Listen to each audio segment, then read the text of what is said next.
Yay. Hi, Jeffrey. What's up? How are you doing? Welcome to Public Access America. What's up, man? And I always like to start with how things are going in Washington State. We're each on different continents or different sides of the continent, so I'm always kind of curious. Rainy as fuck here. Is it? No, so we went from down about 6 inches of precipitation at the beginning of October to last I looked, we were at +6. Wow, that's a lot of rain at once. Yeah, and like we got like almost 3 inches of rain one day, so it's like, yeah, it's a little moist over here, which I mean, I'm not gonna complain, Feast or famine. That's climate these days. That's cool. pretty much. Wow. How are gas prices? Um, Stable but high. Yeah. Okay. So just like all of America, stable but high. Yeah, like I mean, it, like I get my gas at Costco, and it's been hovering between like 389 and 393, and so it's just like Yeah. not changing, and that's for premium. Okay. I saw gas. I wondered that. I saw gas, like a list of gas prices all over the place. I think Hawaii was, of course, the highest, and then Hmm. California. But you guys were right up there. I think California's around four something, 406. We So, we have wow, we have just absolutely like sky high tax rates on our gas. So gotcha. yeah, Okay. And the other thing about that is I never know if they're talking like premium, like you said, or just regular. Yeah, I so, think I think most of the time they go off of regular is okay. what they use. So Okay. I thought today we would play a game. How do you feel about games? I think we're gonna get demonetized if we play strip poker, Jason. Oh, no, this is an easier game. We're going to call it yay, nay, or gray. I'm just going to ask you about something and then we can say whether yes or no, or maybe it's a gray area that needs more discussion, because I think that's basically what we do. Pretty much. I mean, that's a lot of what we do. Right. Because I didn't put it in my list, but my first question was actually, should the Biden administration release the strategic reserves to lower gas prices? So we kind of segued right into my first actual thought. Um, Due to costs of inflation, I'd say if they wanted to keep inflation in check, yay. Nice. Okay. The biggest and the reason I say that is they actually released a report that showed that what on top of just labor shortages and getting things out of port, Hmm. gas prices being higher than they were one of the largest contributors to inflation. Right. A lot of times truck drivers have to pay for their own gas, right? So maybe Mhm. that's a reason to retire. If the gas prices outweigh the money you're making going cross country, why would you even do it? Well, but the problem is that at this rate, it's not because they're so desperate for truck drivers. It's they get to pretty much name their own price. Right. So, Wow. and unfortunately, that also means that our prices increase because of that. Hmm. Yeah. There's nothing that doesn't increase the price these days. But that's one of the funny things that people don't understand is that, you can increase taxes, you can increase the cost of inputs, like if you put taxes on fuel and Hmm. whatnot, you can do all of these things. And if you think for 1 second the company's going to be like, oh, well, I'm going to just take a hit to my Yeah. profits, that's not how No. it works. That's a dream scenario. And Right. and I would say that you're been long asleep at the wheel if you think that any of these companies are going to take that kind of a hit. Well, the strategic reserve is basically only going to get us through like a month, right? And like OPEC doesn't want to increase production, maybe because of COVID, maybe because of the past administration. But I'm just kind of curious like, conservatives are railing against the gas prices, and I think the solution is right there in electric vehicles. It's like they're almost selling the Democrat story for them if we could get people to see it that way. You know what I mean? Well, oh, absolutely. I mean, when you think about the way that oil is controlled, you Hmm. know, we as a country very much champion the idea of the free market. Let Right. prices determine when drillers are going to drill and pumpers are going to pump. But then you have a group like OPEC, which, they are the largest, like, I mean, I don't know exactly how much oil they account for. 50% Um, of the and world. at Yeah. least. And so then, what you have there is you have a significant group of people determining what their prices are. And what you have to Hmm. remember is that within this group, their sole economic livelihood depends on the price of oil. Now, they took a hell of a hit as gas prices came tumbling down under Trump. During COVID, like a And barrel of oil was negative. yep, at one point, absolutely. And so these economies took a hit. And so for a lot of them, they're having to recoup what the hit that they took because the Right. economy for them sucked. And of course, what does that mean? Is that means that as the prices get higher, our drillers also benefit from the fact that if prices are higher, people are going to be sending out more drilling rigs. Right. And And and if you know your industry is going to fall in the next 10 or 20 years, you're going to get as much as you can as fast as you can. and this is where, I've consistently said, it's about energy diversification. Yeah. We shouldn't be bitched to OPEC or OPEC plus or anybody else. I mean, Hmm. realistically, if OPEC were to break up tomorrow, you would probably see gas prices down at about a fucking dollar. That's legitimately what would happen. Right. It's like an industry getting together to set a price. In America, that's illegal, but Yeah, not in the it's Middle called East. because it's that's called a cartel, and cartels are illegal in US. Right. We actually have significant laws that for price fixing and price gouging. But you know we can't control what another country does, but That's right. our industry can benefit from what another country does. So, and that's Right. exactly what you see happening. The oil industry benefits from higher prices. So when OPEC is pulling this bullshit, our industry, our oil and gas industry ends up, going to work because, Mm, the profit margin is there for them. I But see.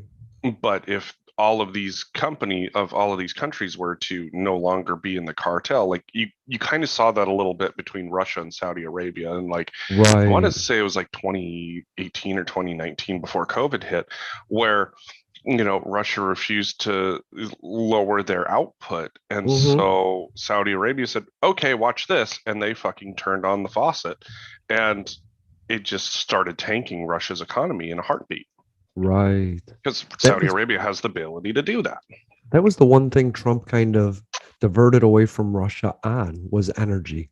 Like he wanted to outproduce them in natural gas, and OPEC Hmm. wanted to outproduce them in oil. And Russia seemed hell bent on like just damaging the market. Hmm. Unfortunately, it was, it came back to bite Russia in the ass really hard. And so then you saw Saudi Arabia and Russia, come back to the table and actually, work their shit out. Hmm. And so one of the things that I have been telling people, it's like fossil fuels are not going to go away, despite the fact that, you may want them. What you have to have is energy diversification. Right. And the reality is that our inflation rates, our livelihoods, a lot of the times hinge on people that have absolutely no bearing, no shits to give on what is happening in our neck of the woods, but are more than willing to tank our economy. And if your economy is held hostage by one country or one group because they're of their ability to either shut off the faucets or turn them on, Hmm. you don't exactly have a free economy. You're still beholden to these other entities. And so if you diversify your energy portfolio by having, a ton of electric vehicles, a ton of gas vehicles, you have wind, solar, hydro, nuclear, you don't have the same impacts. Yes, the price of oil may go up, but when you have now, for example, like what some cities and states are looking at doing, where you still have big rigs, you still have a need, but if you have electric big rigs that only have that are only working inside of the city, to move stuff around, and you have your over the road truckers, using the diesel rigs, you have far greater ability to control your energy flows and help keep your pricing a little bit more stable for those energy unit costs. It's that's how the game has to be looked at, is that if you want the United States economy to not be on the verge of being tanked because somebody gets a wild hair up their ass in terms of oil Hmm. production, Right. you have to diversify your energy portfolio.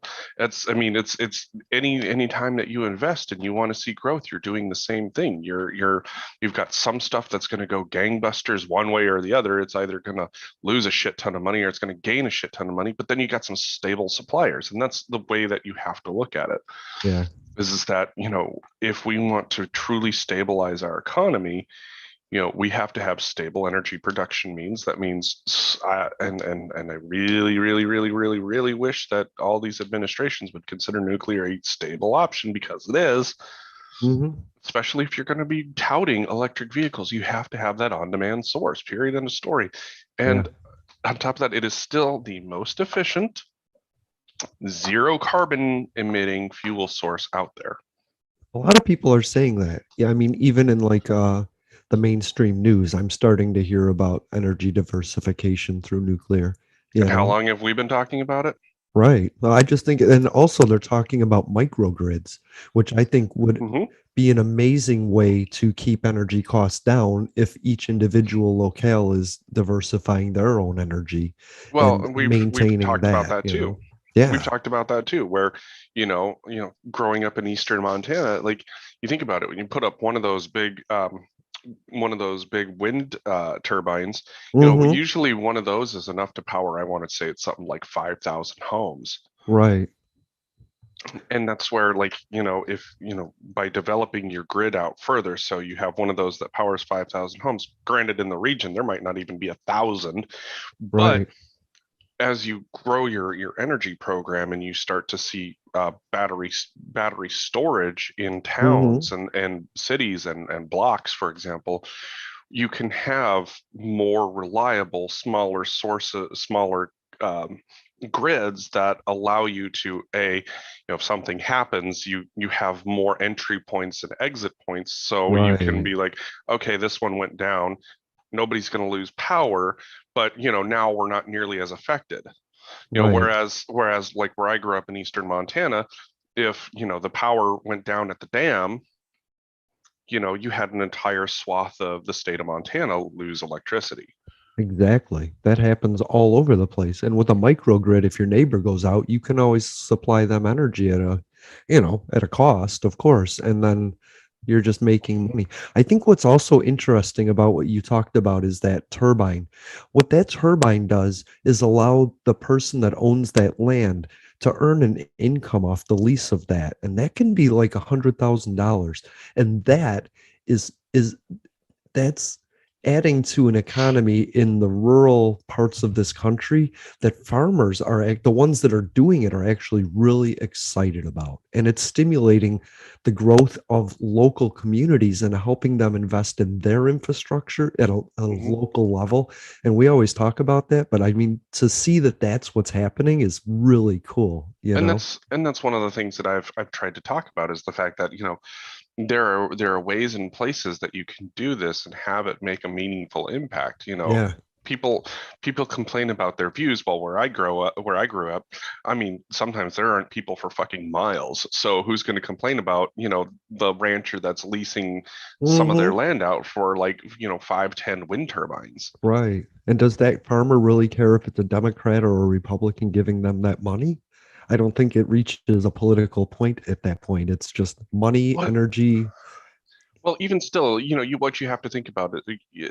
We've got to stop thinking about things like this in terms of Republican or Democrat, because Exactly. the reality is that this is what gives a local farmer another chance to do something meaningful for his community. Like, you know, Hmm. help lower heating costs, help create a more stable power grid, so that way, Yeah. his neighbor who, might rely on wood or wood pellets as their sole source of heating can, spend the time and money. Like, for example, one of the things that I've talked about doing with this house is I want to put floor heat in the entire house. It's Heck electric, it's yeah. cheap, it sips energy, it keeps things nice and stable. And on top of that, if the power ever goes out here, I can throw a generator on and my house stays warm. Definitely. We had a So, boiler system and we had the running in the floors. It was amazing. Like the whole house was hot and we never actually turned on the heat. right, exactly. But by having ranchers have the ability, farmers and ranchers have the ability to put up these turbines in their field, Hmm. generate energy. This is the other thing that you have to think about too. One of the things, I actually have a published paper about this, believe it or not. So I guess I'm gonna tap into my own expertise here. I love this. So in my published paper, one of the things that I talked about, it's called "Food for Energy: A Chemical Dependency." One of the things that I talked about is that in the push for things to move all electric, agriculture is a very big problem simply because you don't have the kind of access that you're going to want or expect for, let's say, electric trucks, electric combines, Right. things like that. You don't have those energy sources available out in the field. There's no way that an electric company is going to run uh, a fucking power station out into the Yeah. middle of nowhere for a farmer to recharge their combines, and there's no way Yeah. that a farmer is going to go do that, There's like no pull their. solar panel big enough to put on that combine, Right. right? There's Yeah. no solar panel big enough. There's no wind turbines available. There's no lines. There's no power lines running out to some of these areas. The Right. reason that the agricultural system works the way that it does is because you can truck in fuel very easily. Excuse me. Mm, Hmm. swallowing my own spit there. Yeah, you're still on that cold. I understand. No, I'm not even on the cold anymore. I just swallowed my own spit. Oh, I do that all the time. Oh God. So So if you don't have these energy sources out there to recharge all electric combines, you run Right. the risk of having, your crops just out in the field because you're going to have to pull those machines off to go charge them Hmm. and then pull them back in. And you have to recharge your truck and your combine. It's just not feasible the way that it stands unless you have a very significant investment in where all of this electricity runs. And there's no company that's going to invest in that. But Right. Yeah. agriculture does account for a large amount of carbon emissions. Yeah. So you basically have to do one of two things. You either have to commit to the investment of running all of these power lines out so that way farmers can charge their, electric combines if they ever develop them fully electric. Right. Or you have to significantly invest in, I would Micro. say, well, not even just micro, because that I would put that under the, develop the infrastructure, or Hmm. you have to significantly invest in technologies that still use fossil fuels, but in a Right. way that you're doing more focus on electrical production, so that way you're not using as many fossil fuels. And you're actually starting to see that. John Deere has a hybrid electric combine now, where Yeah, I believe that. where it produces like some 220 kilowatts of power or something like that. I mean, Right. the thing about those diesel engines is that, they don't exactly burn a whole lot of fuel for the amount of power that they create. But now if you can kind of focus on the power generation of the diesel in order to create the battery operated side, you'll Right. actually in the long run you'll use less carbon emitting sources. Better battery technology. And, on cars, they use the braking system to charge the battery. Hmm.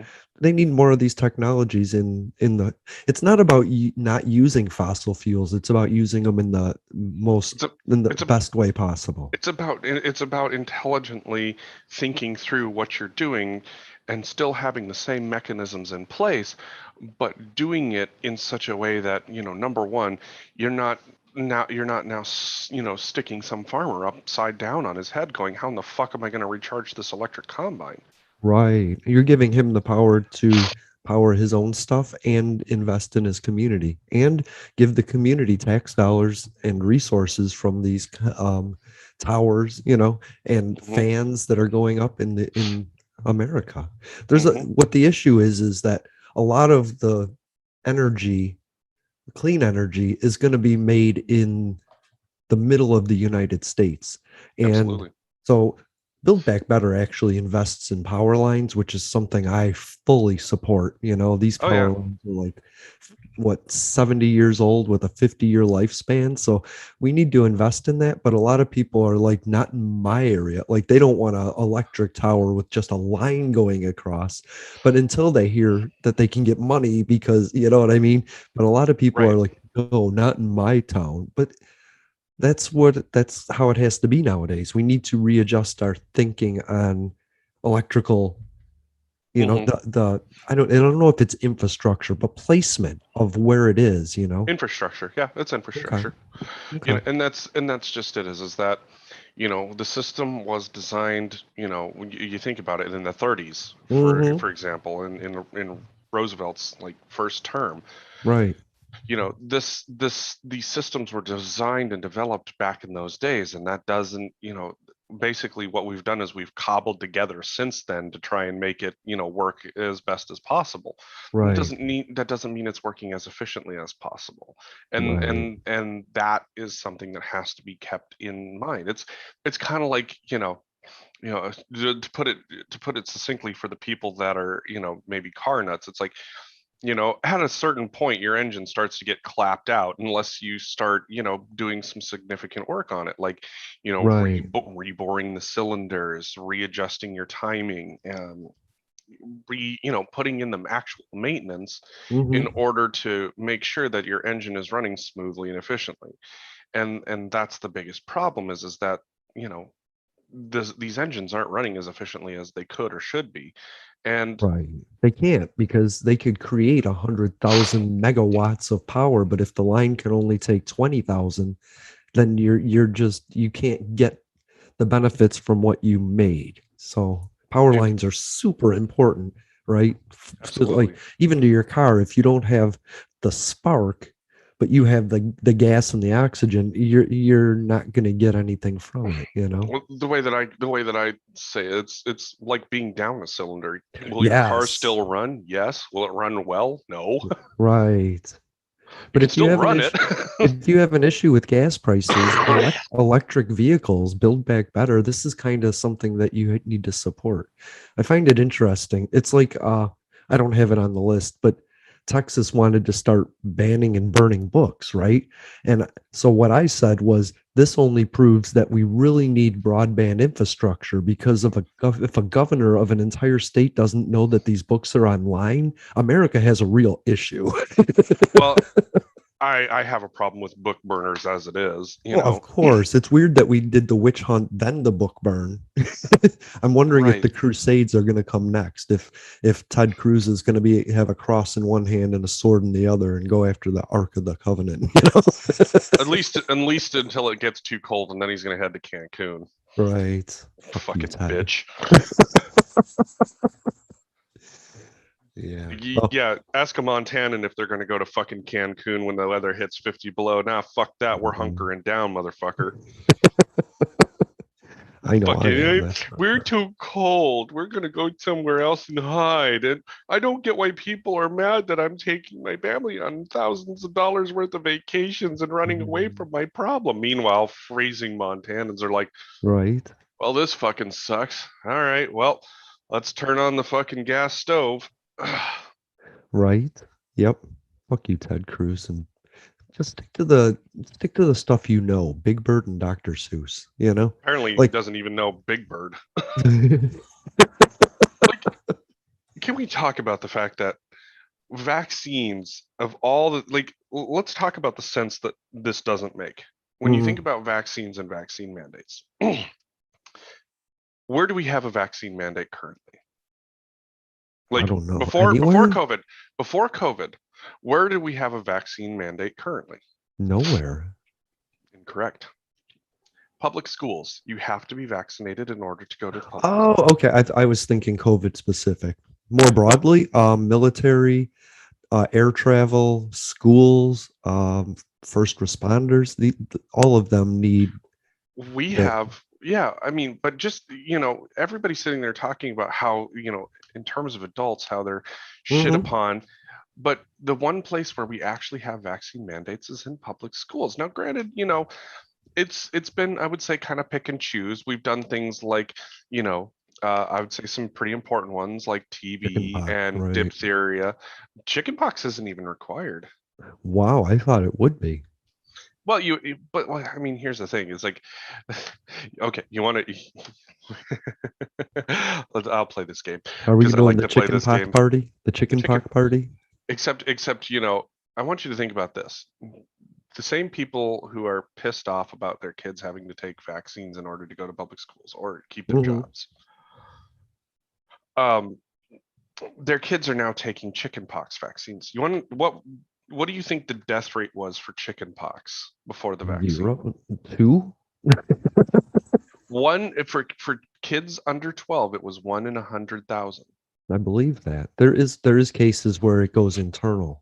You know what I Hmm. mean? Instead of outward. So yeah, there is some And by the weird. I time you mean, hit it, I watch House. I know these things. and by the time you hit adulthood, it becomes like something like 35 in 100,000 Right. for chickenpox.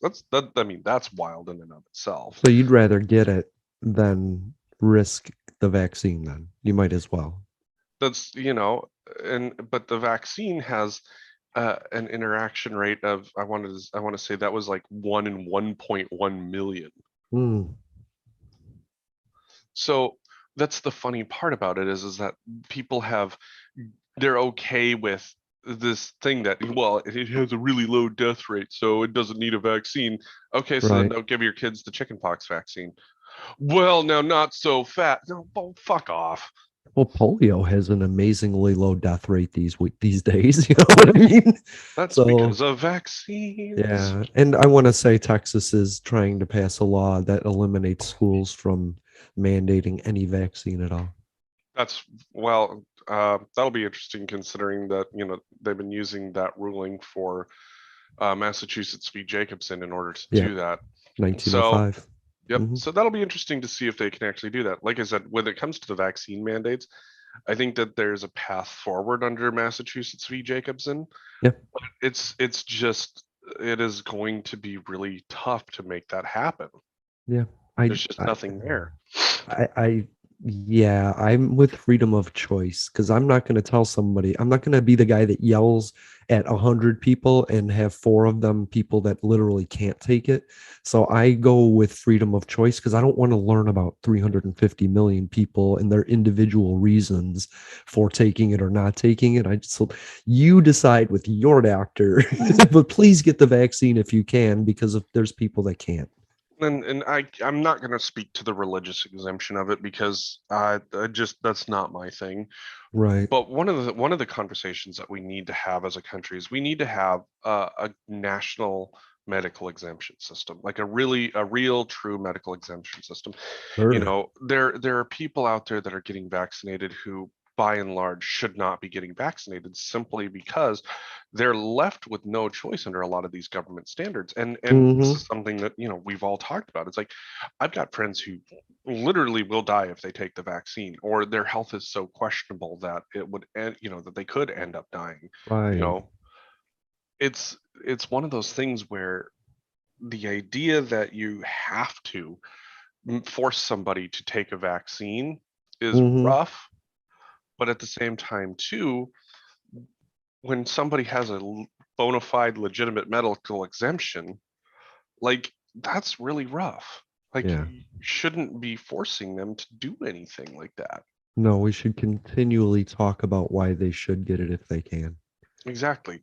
And that's the thing is that at this point, one of the things that we have to start really considering. And I think that this is where there needs to be very clear messaging. And maybe this is something Dan can talk about the next time he's on, is how right now, the way that I look at it from a data analysis perspective, number of cases is becoming almost meaningless.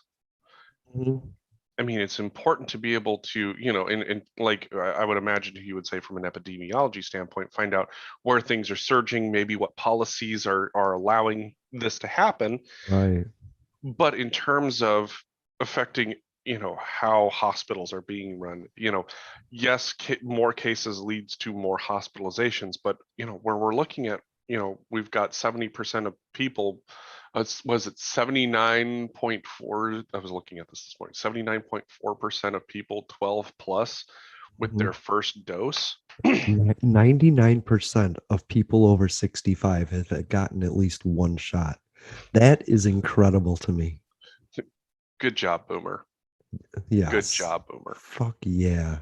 And here's the thing is that it's really weird to think that it's the older generation that is the one that's leading the charge on this. And I think that, Hmm. I think that it's weird given what we're seeing right now. But the other side of this coin is that they were the generation. It was like you rolled up your sleeve and you did your part, Right. For you America. know? Exactly. And so, well, that's how I was raised, was Me too. you rolled up your sleeve and you did your part. Didn't matter what Right. that part was. You register for the draft at 18, not because you Yep, want to, just and there is no draft, but you still do it. exactly. So what happens there is that you know, yeah, great. Yeah. They've got their first doses, they've got their second doses. Some of them have got their boosters already. Yeah. Fun fact. So I've got a Democrat and lovely Republican, by the way. exactly. I've got a lovely bruise on my arm right here. I Oh, went and did an antibody test. nice. I don't have results yet. I had just got the blood drawn Friday But it is possible. because here's the thing. When it comes to boosters, we're used to the idea of getting annual boosters for things like the flu, for example. Sure. We're going to get You the know, COVID booster yearly. I mean, but we just are. and there are going to be people that do and there are going to be people that don't. Hmm. And just like the flu, there are going to be people that do and people that don't. Me, I get the flu booster yearly because I'm an asthmatic. My lungs are garbage. The risk of Right. me developing pneumonia is higher. Always has been, always will be. I get it about every 3 years just to let everybody know. Like, that's all. Right. And that's the thing is that through the miracles of modern medical science, we can find out where our antibody levels sit at. And to Yeah. me, it's like for the, like we know that our immunity drops with the flu because Hmm. number one, the flu mutates, and number two, uh, antibody levels don't stick around forever. The biggest Right. question that we had scientifically regarding, boosters was how long is it before these protections start to wane? And I think that's one of the things that we're trying to understand. People who have had Right. COVID and then gotten the vaccines have insanely high have insanely high antibody level responses still. Yeah. And Maybe. so, I mean, the more people that get antibody tests, the more statistics we can right, put into that category. So what you did was really crucial to the ongoing analysis, you know? absolutely. Because, for me, what I want to understand is, you know, I don't have a great idea on how well my immune system works. So Right. what am I going to learn from this? Why would you? I mean, you know what I mean? Right. Everybody's talking about, oh, well, I have a strong immune system. Yeah, maybe. Well, I used to never get sick as a kid, and then I'd get, and then there was a while where I was nothing but sick, and then, Right. now it's kind of like this. Yeah, some years I'm fine, some years it's a fucking drag, and Hmm. I don't necessarily really know how my immune system responds. So if I can take a scientific test and learn, hey, how is my immune system responding? Somebody asked me, what do you expect to learn from taking that test? I said, well, number one, if I did have COVID and then I got the vaccine and I have this insanely high level of antibodies in my system, number one, I'm not going to go get a fucking booster. Right. Why? Because I don't need it. If my Yeah. antibody levels are on the high side of the expected range, I don't need more immunity. I'm set. Right. Yet. You don't need it yet. If my antibodies are in the expected range, but let's say they're on the low side, I should Right. probably consider getting a booster. But not only Whether that, you will now know about what the arc is of your antibodies so that right, that equal time from the time you get the booster to the time you get tested again, you'll know when to get tested again. right, exactly. And so like, if it's been almost 7 months since my last shot. So if I'm on the low side of that expected normal range, okay, well, maybe I wait another month or two, or maybe I go get the Yeah. booster now, Right. and then I'm set to go. Great, awesome. Because it Or is I a find out, season, man, it is a season. Something's right. going to start back up. Well, We and might then not have the major spike that we had, but we are going to have surges. oh, absolutely. And it's, yeah, the way that have been explaining it is think about it like like a ball bouncing. We had a really high bounce and then we had another really high bounce, and it's just going to keep Right. going until it levels off. And then, if it hits something and might go "Ding," and, do something a little bit different. And but that Yeah. happens. When you, like we've talked about with the flu still kills 115,000 people a year. Prior to COVID hitting, the winter before was a Right. particularly deadly flu season. 90 to 120, right? Is the Yeah, average yearly no, no, death about rate from the 115. flu. 115 is Oh, okay. the average, with 2018, 2019 flu season being, what was it, like 140, 145, something like that. Wow. So it was statistically higher than average. Yeah. You And know, what Dan does is he's on a medical team for the National Guard and they react to hotspots, yep. which I find really interesting. And he always tells me, "No, I'm going to be in this state or I'm going to be working with this state." And I never want to say anything because I don't know Yeah, in this best not atmosphere, to. right? I don't want to give locations in this political atmosphere, but I Right, and he could literally probably address what you're talking about in the absolutely. hotspots and surges. Exactly. And so, but learning about how your immune system actually responds, we've heard Hmm. time and again people go, "Well, I have a great immune system." Well, I don't know that I do. And I Right, have nothing, trusting my gut is kind of, not exactly my. right. I trust my gut in a lot of things because I have a highly analytical brain, but Hmm. also too, I don't exactly have any input when it comes to what does it look like in terms of COVID. Yeah, So, and that's the thing is that if I, with this antibody test, if I find out my antibodies are on the very low side, like, underneath where we're yeah. expecting, well, then guess what I've learned? It's like, okay, well, guess I need to get a booster, and that I That's am in the immunocompromised that's part of proact society. that's proactive healthcare, right? And That's what it should be. Yeah. a lot of people say, "Well, I don't trust my doctor," but you can trust a test, right? You can trust a test result. That's factual. Like, Yeah, I will say the tests now are far better than they were when things were first happening because what we I'm had time saying to is, develop it. Yeah. you're not like, "Oh, my tester was a Democrat." Right, You right, know right, what right, right. it's Yeah, the lab doesn't exactly give a shit, right. especially if you go get your willy swabbed. It doesn't care. They don't care if you're a Republican or a Democrat. You got the clap. Exactly. And if you're taking ivermectin or any of these things to protect yourself from COVID, an antibody test is literally a great way to protect yourself and know more about it instead of just guessing at things to put in your body. Like, I Well, and that's understand Joe Rogan took ivermectin, but he also said that was in a protocol of things that he had done. And honestly, he probably spent way more on his protocol than he would have on a vaccine. You know what I mean? absolutely But uh, that's not to say that he was an anti-vaxxer. He was just taking a protocol of things. right. But if he had had an antibody test, if he had taken ivermectin and had an antibody test and saw that there was no effect, right? Then he Right. probably wouldn't have kept taking it. Exactly. And that's the difference is that, Right. there are things out there that work and things that don't. And that's the best part about where we're getting to. We're not quite there Sure. yet, but we're almost there. We've got kids 5 to 11 who can get the vaccine. Our next two Mhm. are was it is 6 months to 2.5 years and 2.5 years to 5, That you know. freaks me out a little. To be honest with you, that freaks me out. That seems like a class we should be protecting by getting the vaccines instead of protecting by giving them. Well, and To that's and me. that's and that's what medical science is weighing right now, which is why Hmm. 5 to 11 was a little bit of a hotbed. Yeah. Um, Yeah. because the question was, is this really protecting people, at the rate that we're expecting? And Right. ultimately the body, voted 17-0. Okay. I With mean, with 6 I, to 2.5 and 2.5 to 5, that's going to be a little bit tougher. yeah. They're still going. A human brain isn't fully developed. Like a fetus isn't fully developed until around 3, and so I don't know. I worry about that. But that's me with no information and no knowledge and no education on the subject. So, Exactly. And that's the thing is, like, I tell wow. people time I and felt like again. Aaron Rodgers there for a minute. Or Matthew Ka- McConaughey. I'm scared. Karen Don't do it because I'm scared. Karen Rogers. Right. And here's the thing.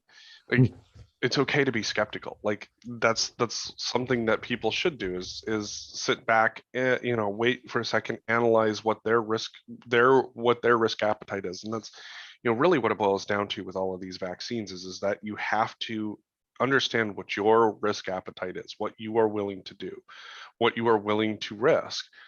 Because unfortunately there are small children dying from COVID. It's not nearly as prevalent as it was with the older generation, absolutely not. It's still there. The question is what risk are you willing to take? And that's unfortunately, like, I don't have any numbers to give any type of mathematical assessment of how many kids have died from COVID. It's in that age group, there's been plenty of kids that have died, that have been hospitalized and that have died. What was it?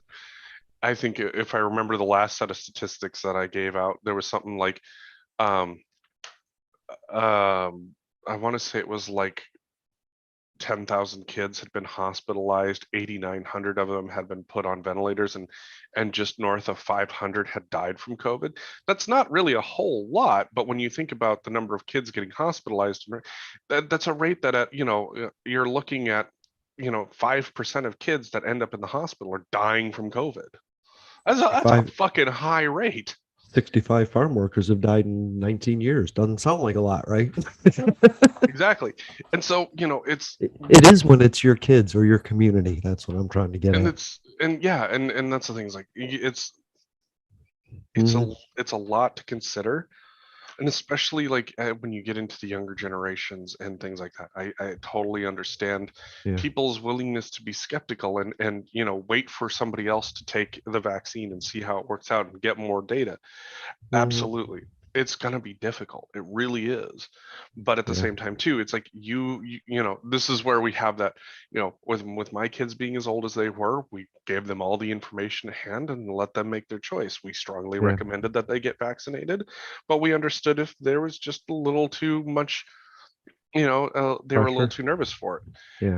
And we're having the conversation now about whether or not they should get a booster. My recommendation is that they do, because they got the Pfizer vaccine, and Mm. the Pfizer vaccine has shown that you're running your protections are running lower faster than Moderna's are. So it would be wise for them to get a booster. The question will then become, do they want to stick with Pfizer and get that booster, or do they want to get a Moderna booster? Ooh. Yeah, because you can mix and match, can't you? Yep, they approved mix and match. I love it. So that's going to be the next question is that, do you want to get a Moderna booster? Yes. Because the Moderna boosters have been shown to last better throughout Delta.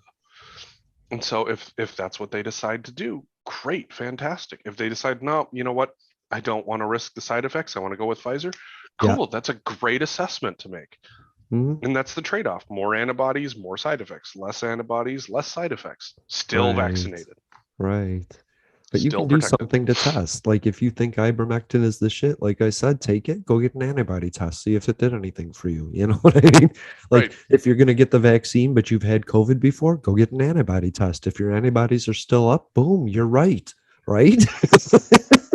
And that's the thing is like people who've had COVID but then gotten vaccinated, they show a stronger response to Yeah. infection again. They get more Super antibodies, antibodies. super Right. antibodies, they get more helpers, more T cells, more B cells. I was actually just watching a thing on it this morning. It was pretty Mm. wild on how it works. Like, it's insanely incredible, and to me, like, there's something there that we need to understand, Yeah. because I honestly think that monoclonal antibodies are great, but what if we could get these super antibodies and develop those as the next path forward, Hmm. the step up, because this, on top of the antivirals that we've developed, now getting a stronger monoclonal antibody will Right. immensely help people who are going to be in the hospital. Yeah. And I love the idea of spraying this vaccine out as an aerosol form in the wind turbines that were Democrats are making. Oh Christ, Sorry. you're trying to get us blocked, aren't you? So the new rhetoric on COVID is that Democrats are telling Republicans that they shouldn't get vaccinated, they should just die because they really think that it's reverse psychology and Democrats are getting them to get the vaccine by telling them they don't want them to. I think it's Republicans trying to backpedal on their original don't get the vaccine and trying to stop their voters from dying. I really wish there was no rhetoric about this. If you're taking healthcare advice from Ted Cruz or some politician, you have bigger problems, you know? or a pastor or anything like that. Like Right. that would be like me going to going to a doctor or a lab researcher for Bible advice. Right. You might end up with somebody who knows something about the Bible, but you're going to end up with somebody talking out of their ass most likely. Yeah. You We do know, that. We go around to people and say, what do you think? What do you think? What do you think? And then we come up with a consensus, you know, but right. a lot of people are just going, I don't want to think about it. DeSantis says it's not a big thing. He's king. Let it go, you know? And it's funny because like I've had people be like, "Oh, well, you got the vaccine, so you have to be a Democrat." I'm like, Mm-mm. "No, I hate the fucking Democrats. They're fucking morons." They're all morons. I mean, they're all morons. Republicans, But yeah, Democrats, yeah, libertarians. right, but but the reality is it's like I'm not I like a good conspiracy theory, but there aren't any good ones. Like the best one that they came up with is that it was a possible lab leak. right. Like the bioweapon one, yeah, that one was never gonna latch on. Is Mm-mm. it possible somebody fucked up? Sure. But mathematically speaking, we have more to go on that says somebody ate something that wasn't food and then developed an Right. illness that's spreading like fucking wildfire. See Ebola. There's thousands of wet markets around the Mm-hmm. world, and these are just breeding grounds for Mm-hmm. viruses and infections. And yeah, it's gonna happen. And if we're not monitoring it like we did with Ebola, right, or MERS or SARS, then Right? it's gonna come to our shores. That was my whole issue. I asked Dan about that. Do you think our response was satisfactory? And he's like, it's not about the response. And I kind of think that it is. If we could have stopped it in Spain and Europe, it still would have came here. But I don't know if it would have been as bad as it was. And that's my Mm-hmm. question to him. He doesn't think Yeah. it was. I kind of think that it would have helped. But it got big really fast. I think because it was big here and we just spread it around everywhere. Mm-hmm. Yeah, I mean, That's something it's that's what historians are going to debate. Like our actual, they're going to be able to see like from a 2 mile above vision, and that's cool to me. oh If we're yeah. around after climate change, you know what I mean?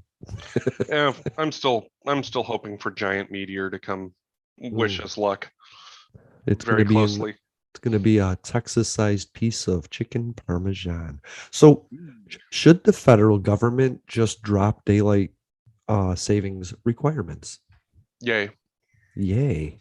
You're on the Um, West Coast. That messes with you, right? In a certain way oh that it doesn't mess with me. yeah. Yeah. Yeah. Well, and northern country as well. So like right now, when I get off of work, it's fucking dark. Yeah. It gets dark at 4:30. Yeah. And so by the time I get off work, it's fucking dark. Exactly. The sun sets later for you than it does us, you know? So So, I don't even pretend to know how time math works. So that was just a broad question that I can't really elaborate on because it hurts my head to think of, you know? I can. The idea behind daylight savings time was that, by changing the hours in which daylight existed, you were using less energy. It was a Mhm. war effort during, I want to say, World War I Germany is where it was actually developed. And so the idea was that you were using less electricity because, people were still sleeping. So Right, yeah. you didn't have people waking up and using electricity in the morning, and then this, that, and the other. But ultimately, the, I would say that that's not necessarily more proven Okay. at this point, with number one, the number of high efficiency devices that have been developed, and number two, the fact of the matter is that we're not a system of people who are farmers anymore that are waking up to work the fields at 5 o'clock in the morning, and you know we got kids that go to school, we've got office jobs where we're spending electricity, and the reality is that most people are getting up trying to get their ass out the door and get moving, and then they usually have more time in the evenings when they get off work to do things. And so the idea has been that, let people have their daylight in the evenings, because it still gets fucking dark in the morning when you change the hours. It's just that, Yeah. Yeah. you know, there are some questions regarding safety that I've seen, and I'd be interested to read a little bit more on it. But, like, Mm. for example, apparently there are fewer accidents if involving kids and school buses, with the system being left as it is and not being changed. Wow. So that's Okay. supposedly a thing. Um, So what I'm hearing is that daylight savings is a fascism created system no, it that wasn't fascism created, that now we're Democrats trying to cancel. which is funny because was it Another cancel culture victim. Marco Rubio proposed getting rid of it with a Democrat. Well, of So, course, because it's cancel culture. Republicans cry about cancel culture as they're burning books and intimidating witnesses out of their jobs, you know? I Who's mean, canceling what? oh, What? and that's the thing is like, uh, this whole cancel culture thing is just Yeah. absolutely fucking insane. People don't Somebody get it. put somebody put they're arguing about Kamala Harris's use of the word the. She said the. It should have been the. And I was like, oh, another cancel culture victim. The word the. God. It's crazy. Let's see. Should we bring back opposing view requirements in media? Ooh, this is a tough one. It ended around the Reagan year. I don't know how we would do it. I'm just kind of I curious. I honestly think that we need to I would say gray, because I don't think that there should be a predominant view when it comes to the news. I think it should be strictly fact-based. And Right. and this is the one thing that I rail on Republicans and Democrats and their news systems for, is that you have the main news, which is really fucking boring, which is like we've talked about what the news should be. It should be, here's what happened, here's who did this, blah, blah, Right. blah. Like, it's boring as fuck. Great, awesome. These fucking opinion pieces on the 24-hour news cycle, it's like, here's 5 minutes of news and 55 minutes of my opinion. Well, more Yep. like 40 minutes of my opinion and 15 minutes of ad time. Exactly. Okay. So it So really wouldn't do much. They'd find a way around it anyway. exactly. And so basically, unless you're getting rid of the whole System. Yeah. the whole 24-hour news system, like, and just reverting back to, it's like, here's what's being covered, here's what happened, here's the factual resources. Right. Like, that's an issue that's not going to go away, and I would argue that it has created more problems than it has helped solve, and it Yeah. is what's the word I'm looking for? It is catalyzed people's viewpoints and cauterized others away. Yeah.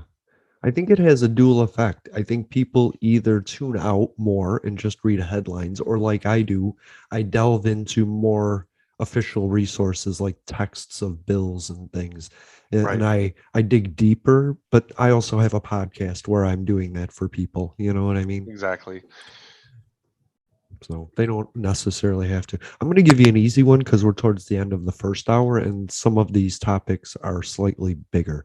So, should Instacart reduce or eliminate its fees for disabled people on its app? Because I had that conversation on Twitter and they actually said they would consider it.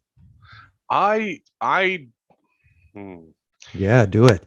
Oppose it. ooh, Oppose pose it. it. Let's fight. We never fight about We anything. never fight. So, um, I'm not my saying all fees or tips. I'm just saying Instacart gets $4 per transaction. If they eliminated that to 3, it would show an effort, and that's what I'm kind of curious about. okay. I think I have my answer for this, All right. and this is going to be interesting. You bitch. Mm, I hate you. yes, I'm done. I'm yes, taking my hate me. basketball. No. You didn't even answer yet. And I'm just The answer is, yeah. no. I don't think Instacart should, Nice. but I think that it should be the grocery store that uh, subs the cost for it. Okay. Um, It's actually the opposite right now. If I buy online, every item is like $1 more. Mm-hmm. because I'm ordering online. So there's that cost from the grocery store, and then there's the shopper cost and the tip cost and the tax Yep. cost and then the Instacart cost. So it builds up pretty fast for people that depend on this app for like food. You know what I mean? Here's what I'm thinking.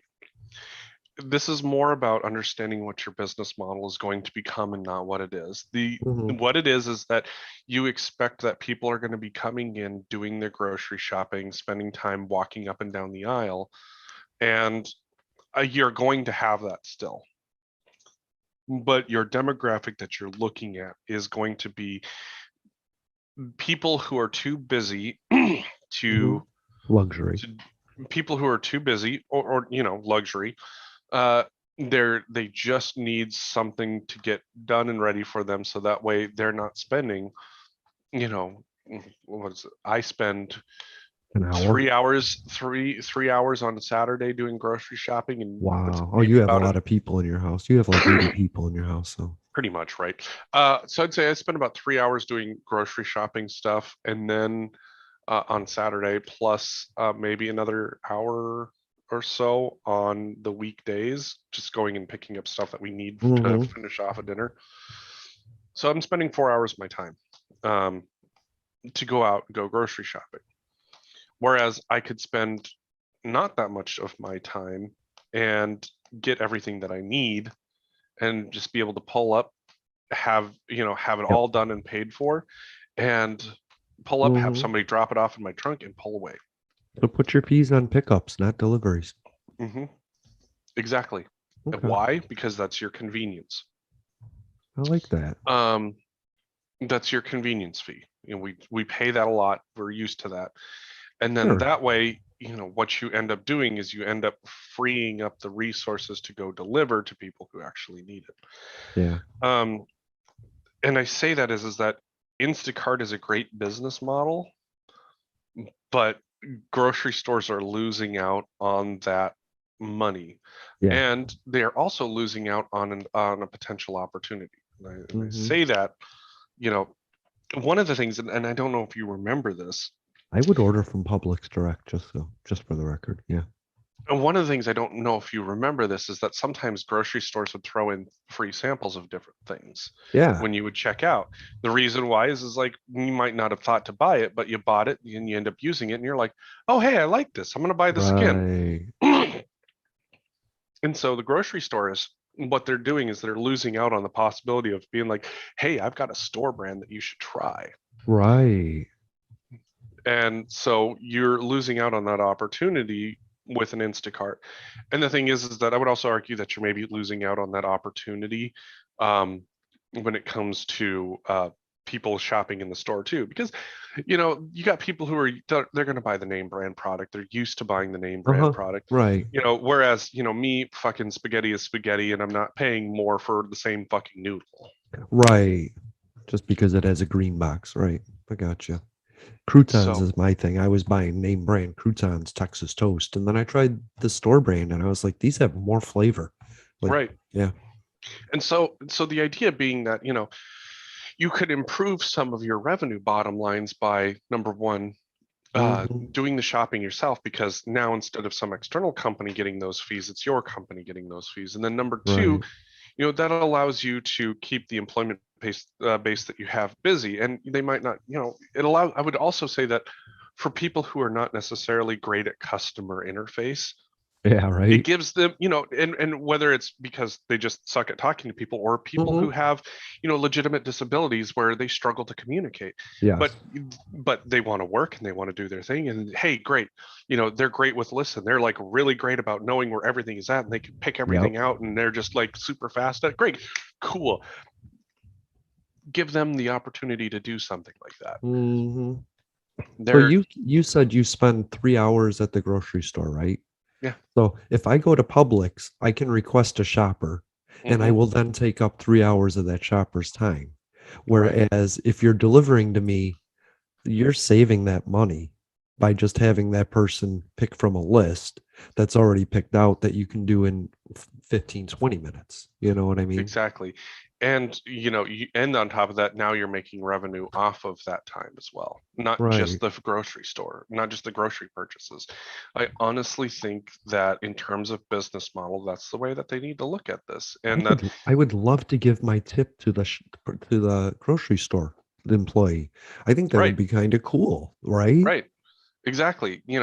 I have absolutely, like, there was a local mom and pop store in Aberdeen, South Dakota. It was a grocery store called Kessler's. And so one of the things that they would do is, like, after you had bought your groceries, because it can get kind of cold there, Mhm. they would have all of your groceries bagged up, and they would put them in little boxes, and then Wow. wheel them out on a conveyor belt. You'd go out to your car with your slips and the cards that matched your boxes.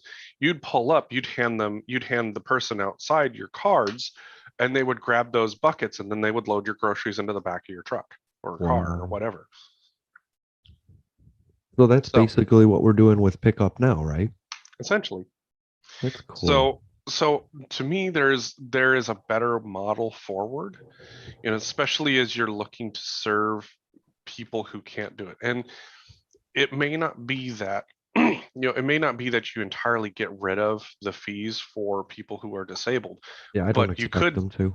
but you could significantly reduce it in a Hmm. way that makes more meaningful sense. Right. Yeah, it's just it's an acknowledgement, that's all. Right. Like reasonable accommodations, I think a lot of people have this view that a, a disabled person wishes for something and then gets it. Like I could wish for a magical unicorn and I should get it. That's not how it is. I ask for a magical unicorn. The government says, here's a mouse. And I say, no, I kind of want a unicorn. And they say, well, how about a rabbit? And then eventually we get to the point where it might be some horse looking like animal. But You got that's a how, donkey with a giant dick. yes, it's a donkey. Yes. So thank you for So, listening to Public Access America. We will be back Thursday, so tune in next Thursday. Yeah, whatever. All right, we're back and we're still playing. Hey, nay, hey, nay, hey, hey, nay, hey, gray, whatever. well, So. don't I feel like a horse's ass? Hey, nay. Hey nay, or gray. So here's a big one. And man, Jeffrey, I will tell you, it got so much attention on Twitter at Public Access Pod. And it is, I'm trying to find it because I was looking through my topics for shorter stuff. Let Mhm. us see. Hold on. Thank you for listening to Public Access America. It's an easy question. I just want to make sure I get it right. Should the Biden administration forgive all student loan debt across the board? Yay. Yay. But I mean, With a okay. caveat. I mean, okay. because I because guess because this is going to piss some people off, and yeah, the conversation is more how, what, where, and at what angles it's addressed. I don't like a lot of people have an issue with like pay your own debts, but I feel that if you fell into debt during a scammy sort of cottage industry, it's not your debt as much as it is a scam you fell for. right. All right, so I'm going to preface this with my costs of going to undergrad school. Yeah, because I don't have student loan payments. You know what I mean? Mine is going to come from the perspective of somebody who has student loans, but also as someone who sold a very great story. Okay. So my first year of school, my first year of undergrad, cost $9,500. Not bad, Okay. right? Not That's not bad. well, that's not For bad depending on how many semesters and how many classes and hours. I was like 18 credits a semester, 2 semesters Wow. Okay, then that's total. bang for your Total. buck. That's bang for your buck right there. My last year number 6, because I was going to end up taking the long path because I changed majors. So Hmm. I was gonna be on the 5-year program, but then the economy fell out on its ass, and I didn't have any sort of job prospect whatsoever. So I ended Right. up going for another year and getting another degree. Is that when we were bailing out the banks or the auto industry? Both Okay. same time. TARP and the banks. So is the auto industry and the banks at the same time. Okay. We've had so Um, many collapses. It's kind of we gotta kind of right. yeah. So my last year of school cost me almost $21,000. 6 years consecutive, I went from 9,500 a year to 21,000. Wow. So, and that was all student loans. And did you get bang for your buck? No, no, I Okay. didn't.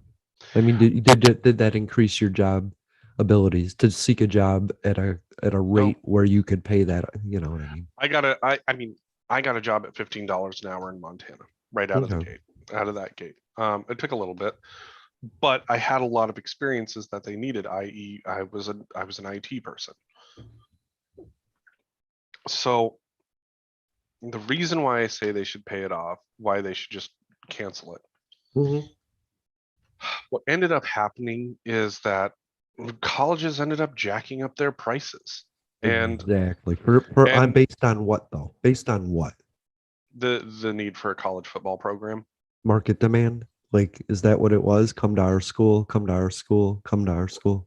Well, it's not even market demand. You would expect prices to be higher when there's a shortage Hmm. of people who are willing to pay for it. But that's Right. not the issue at hand. There's plenty of people who are willing to pay for it. So what they're doing is they're raising the prices to weed people out. Right. Okay. That's what I mean about capitalism. You raise your price till the demand levels off to where you and want. and so what you end up having is you have an insanely high rate, and Hmm. most of what you're paying for is going into the school's athletic programs. Yeah, and it's based on the rate is based on really nothing. Correct. No economic indicators is what I'm saying. Right. And a lot of the times, some of these schools aren't even investing in updating their infrastructure in which the students live in or eat their food in or anything like that. Right, Like, protecting them from rape or yeah. right. So then I mean, who after, pays 100 grand a year to get raped? You know what I mean? It's horrible. Sorry. well, student That's what loans I people. think of when I think of college is rape. So, Well, there's plenty of that and not a whole lot of police yeah. involvement around that. So there's Right. that. Sorry, I didn't mean to get off track. I wanted to discuss that because I think like you don't get to when you applied for your student loan, how many places could you shop around for different people offering different rates for student loans and all that? Because I don't know Oh, much about it's it. because no, because I went through FAFSA, so it's federal. Right. You get one rate, and that's whatever the federal rate is. Right. And you can't negotiate that. That's a real Right. scammy sort of move, right? I think that's a scammy move. Is that a scammy move? Well, considering that the person, the banks charge twice that, Okay. But now there you can't really refinance federal. you can't refinance student loans, and nobody Right. nobody offers a rate lower than what your student loan rates are. And that feels scammy to me on a large Absolutely. cottage industry scale. Are And you so kidding? what I If I was could thinking, refinance mine and go from, some of them being like 6.5% down to uh-huh, 3% would be awesome. right, but you can't do that.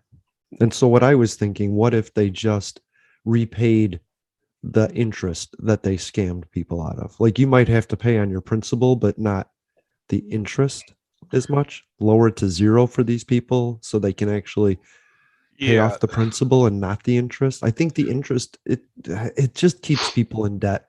And that's Mhm. a cottage industry in America is keeping people in debt and just earning money off of and that. and that's where my issue is because the thing is that when it comes to your rates, there's the federal rate and then there's what the servicer also charges on Right. top of it. Okay. So now I'm paying two interest to two different places, to the feds Mm-hmm. and to the servicer, and you're hardly making a dent in your Yeah. costs. And so Right. it's absolutely just frustrating and aggravating and painful. Yeah. Whereas, if I wanted to be a greater contributor to society, to be able to put more people to work, Right. a third of my income is literally headed out the door to student loans. So how in the fuck am I Right. supposed to help support the local economy when I'm literally supporting the federal government and banks? Right.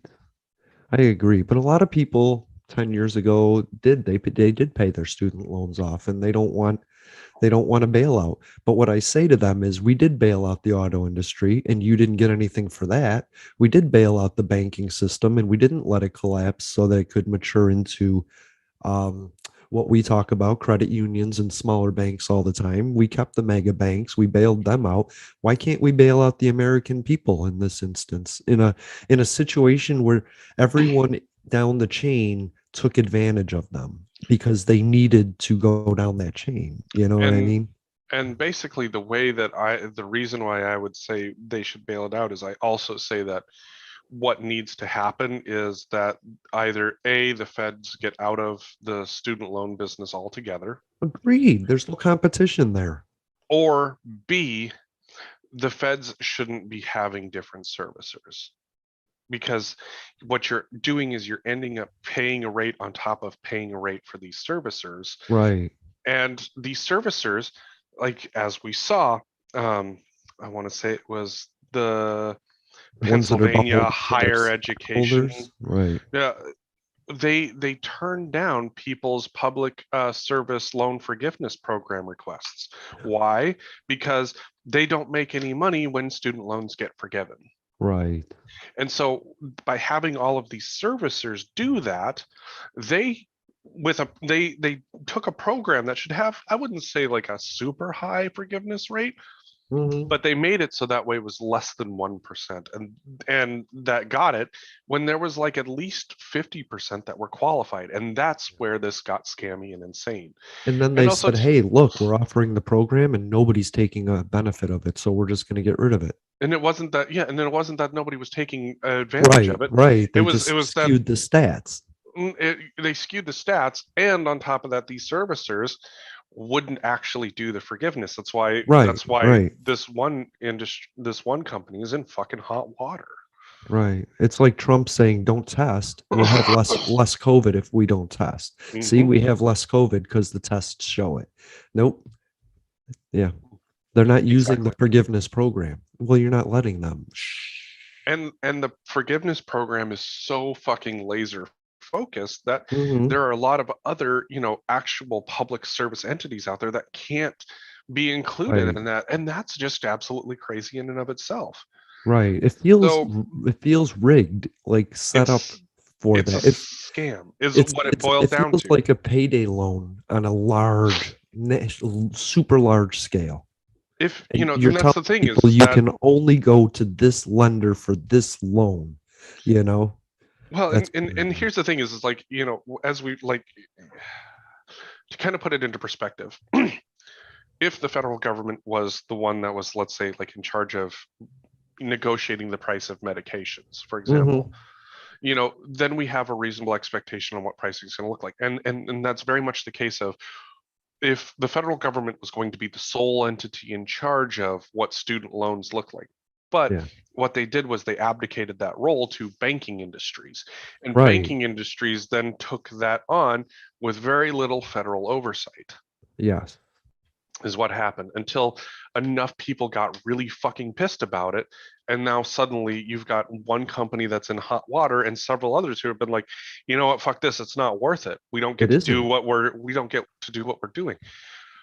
My student loan servicers have said that they're quitting, and then they're like, oh, well, this is going to get probably rolled over into this other servicer. And then that servicer is like, nah, we're not doing this either. Right. I think that there's going to be more of an ass ache at hand trying to get people's loans serviced when all goes back into plan. Whereas if the feds just said, nope, we're writing it all off, it's done, but Right. we're not gonna get back into the game until we have a solid plan on how to do that. I think that would make more sense. On Yeah. top of that, it would allow you, and this is where it's like, figure out what the fuck you actually need and invest in that. Do you need more people in the trades? Invest in low cost trade Yes. schools, Oh my not these, God. Yeah. where you got people that are literally, spending maybe 10, $15,000 total on their Mhm. education, and then Right. going out and making 60, 70, 80, 100, Yeah. $120,000 a year. But imagine if 2 years of that 2 year trade school was free.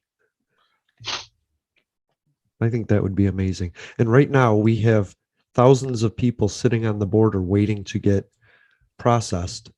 And they could just be sitting in a trade school, an agriculture school, mechanic school, a truck driving school right there on the border, so that when they actually got into the country under amnesty, they could go get their H2 visa and start driving a truck because they're already trained, you know? Exactly. And so to me, like having gotten the student loans, am I grateful that I had the opportunity to go to college because of them? Yeah. Absolutely.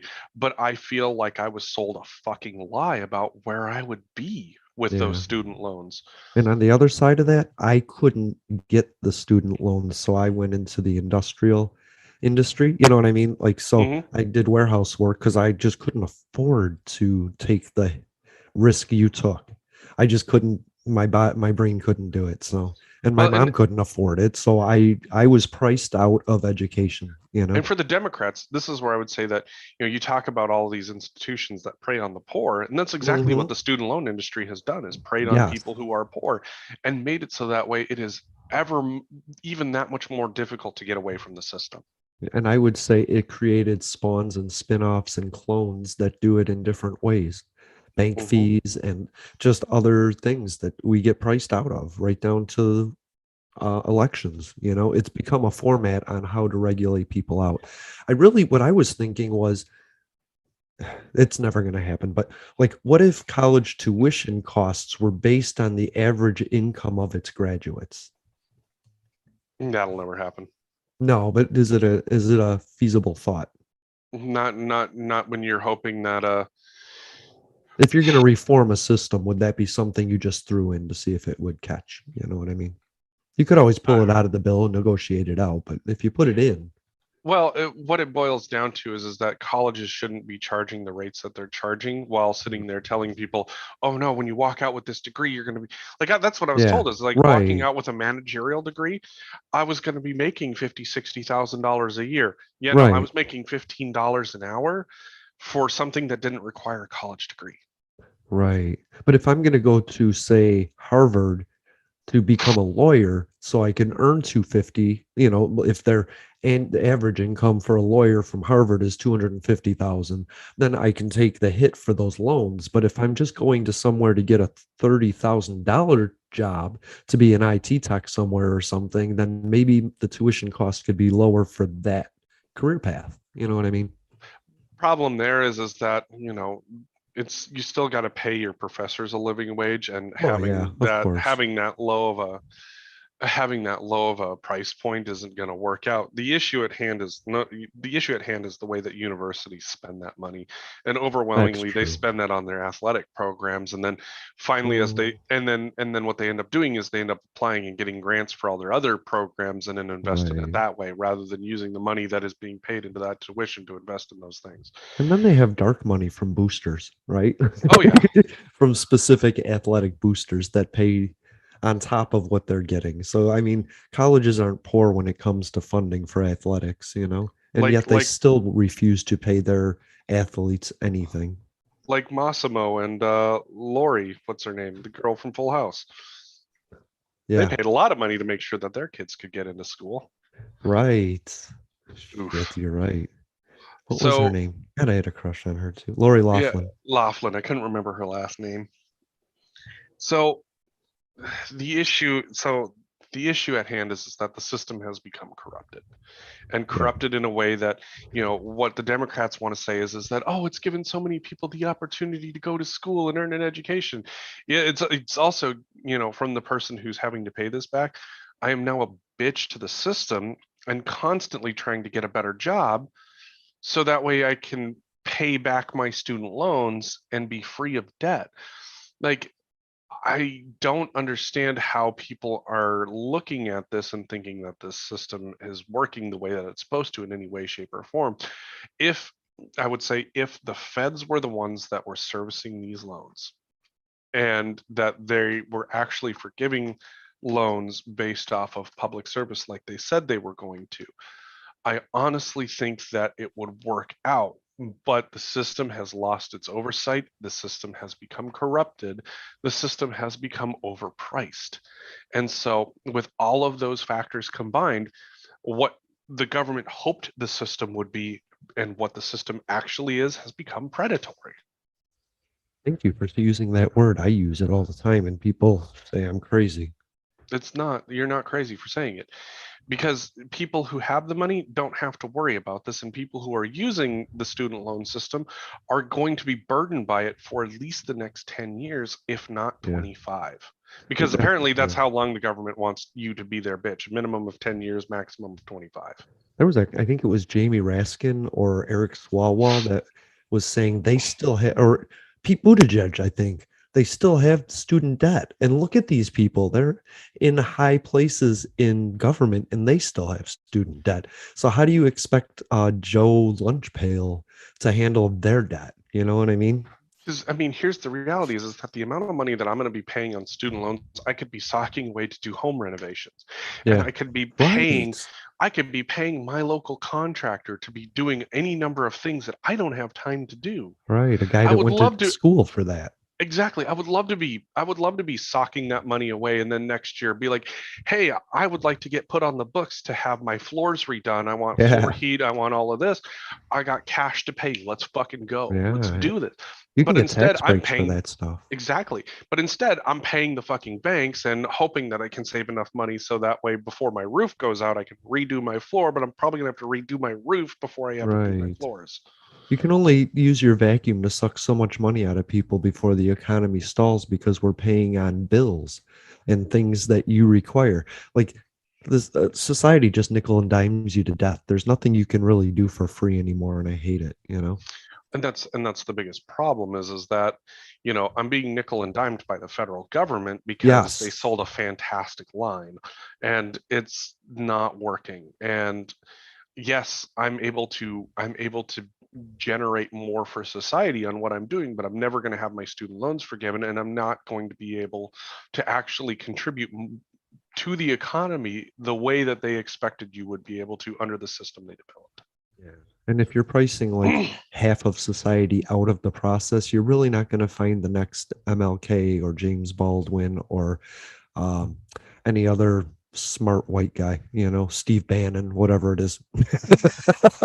Steve Steve Bannon. Bannon. Why the fuck did he? I was trying to think of Hawking. Why did Bannon Stephen come out? Hawking, or well, I mean, he did get indicted by a federal jury for refusing to work with Congress this week. So Smart. That's smart.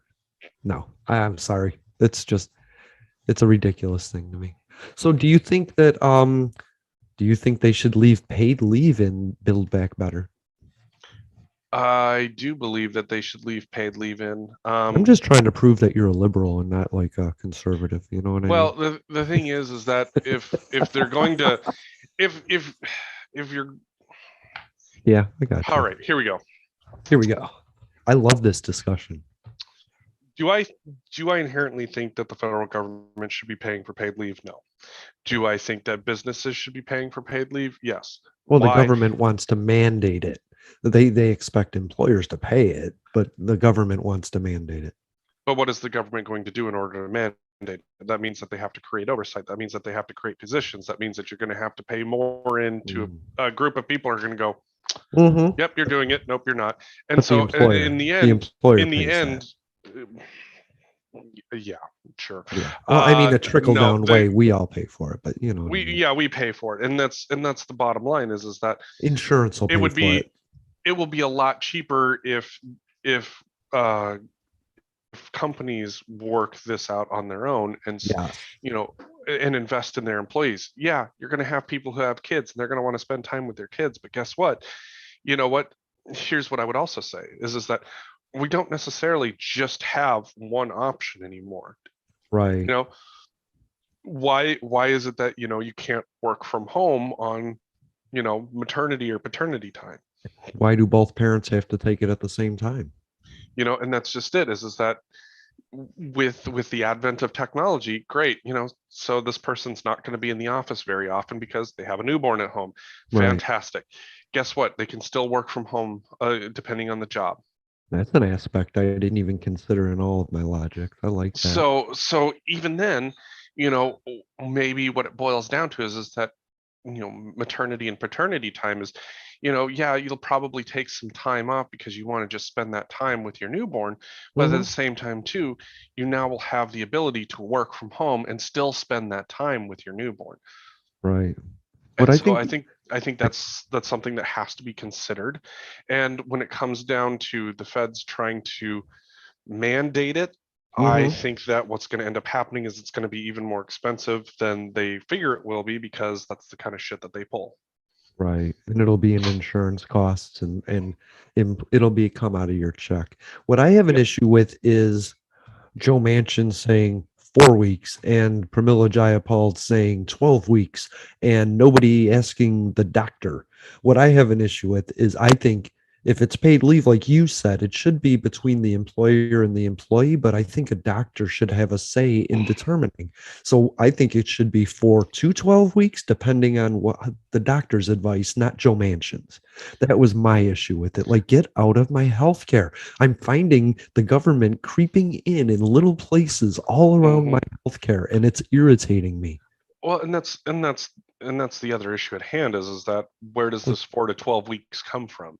Is it right. is it actual bonding time? Is this something that, psychological science has recommended? Is Hmm. this like actual healing up from the Yeah. time of If you giving have a birth? C-section, 12 weeks, you're just starting to be able to move and lift things again. And that's Right. why the doctor's advice is important, you know? You know, So, and that's the other, and like we said too, that's the other thing, is that there are plenty of duties out there that won't require physical labor, Right. and could potentially be work from home while you're healing up, because Yeah. that's a liability that an employer doesn't want, somebody who's just recently given birth Hmm. ending up hurting themselves on the job because they're not fully healed up, because guess Right. who's responsible for that workman's comp claim?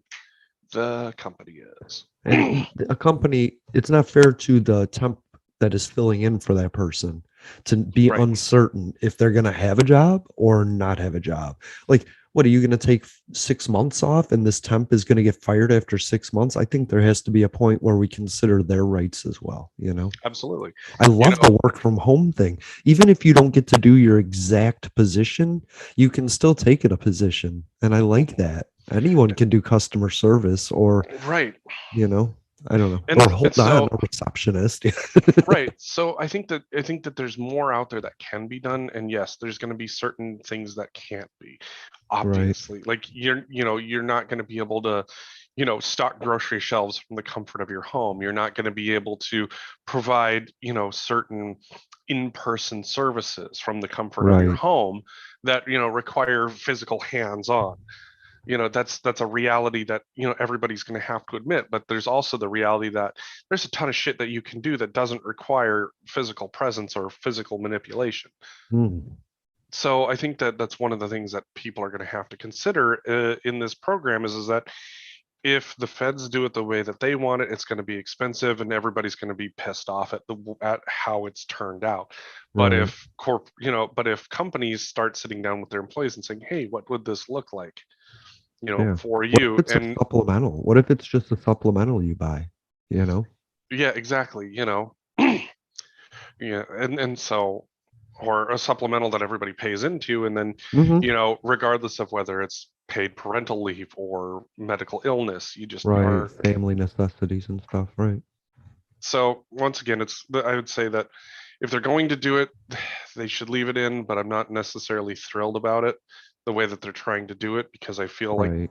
like the federal government, they've fucking missed a ton of things. Yeah. A And mandate with no thought on how it would actually work. Right. exactly. I like the importance of paid family leave for things like that Hmm. cannot be stated enough. But I think that when it comes to the way that our government does things, it's going to vastly under deliver, and people are going to be really pissed off. Yeah. That's the government's promise. Under deliver. Democrats always overpromise and under deliver. Wait, Democrats deliver? Sure. Do they? Yeah, Anyway, they passed infrastructure. Hey, Mitch McConnell supported. I've been calling it the Biden McConnell infrastructure bill. I mean, the reality, like the Biden McConnell communist infrastructure Right. takeover. Well, of Jesus course, Christ. because Infrastructure Week only happened because Elaine Chao was transportation secretary, and now, surprise, surprise, Mitch McConnell supports an infrastructure bill that benefits his wife. You know what I mean? Like, it's not because Right. not the people of Kentucky. Or, Or maybe it is. let's see here. When did we do the interstate system under Eisenhower? So does that make Eisenhower a communist? Yes, socialist. No, no, no. It's communist. It's very communist. That's Okay. the words that Marjorie Taylor Greene is using. Is But they communist. don't, yeah. I mean, it might be, well, maybe you're right. Maybe they switched from socialist to communist. Or Project much? Jesus fucking Christ. Like the idea that the roads are going to take up the hammer and sickle is just fucking insane to me. Yeah. Like wow, just what the flying fuck. It's propaganda that doesn't make sense because nobody tracks it back to the point where it went off the rails. They're just happy with the headline that infuriates them so they can be mad. It just I I'm trying to figure out where the brain part Mm-hmm. of this statement happened. I'm Right. drawing fucking blanks here, dude. Like I'm like how is infrastructure communist? Like Right. which one of these motherfuckers doesn't need a bridge fixed in their goddamn state?